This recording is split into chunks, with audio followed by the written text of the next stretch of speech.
संदिग्ध परिस्थितियों में गन्ने के खेत में मिला पूर्व प्रधान के पुत्र का शव। पीलीभीत की बीसलपुर कोतवाली क्षेत्र के मोहम्मदपुर रसूला निवासी जयवीर सिंह पूर्व प्रधान का पुत्र राजीव का शव गन्ने के खेत में देखे जाने के बाद ग्रामीणों ने पूर्व प्रधान को सूचना दी। पूर्व प्रधान गन्ने के खेत में पहुंचे तो पुत्र को देखकर बरेली के निजी अस्पताल में भर्ती कराया, जहां पर डॉक्टरों ने राजीव को मृत घोषित कर दिया। सूचना मिलने के बाद पुलिस मौके पर पहुंची और सबको कब्जे में लेकर पोस्टमार्टम के लिए भेज दिया। वहीं पूर्व प्रधान द्वारा बताया गया कि उनका पुत्र शनिवार दोपहर अपने घर से बाइक से निकला था, शाम तक घर नहीं पहुंचा। परिजनों ने काफ़ी तलाश किया और राजीव का फ़ोन लगाया, लेकिन राजीव का फ़ोन रिसीव नहीं हुआ, जिसके बाद कोतवाली बीसलपुर पहुंचकर गुमशुदगी की रिपोर्ट दर्ज कराई गई।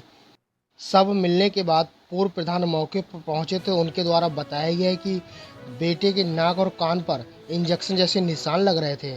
फिलहाल मृतक पिता के द्वारा किसी पर भी कोई आरोप नहीं लगाया गया है। जी, आपका लड़का जो था वो गायब हो गया था। जी क्या पूरा मामला? ऐसा साहब, लड़का 2 बजे से यहाँ निकल गया था घर से। उसको हमने फोन लगाया, फोन लगा नहीं लगता रहा, लेकिन फिर हम लोगों ने तलाश किया। हमने कहा कि हो सकता है कहीं घूमने गया हो लड़कों साथ में, लेकिन बाद में जब कई बार फोन लगाया नहीं लगा, फिर हम डाउट हुआ, फिर हम खेत गए। हमने खेत में देखे 5 बजे टाइम, तो वहाँ मोटरसाइकिल खड़ी थी और लड़के की बॉडी पड़ी थी।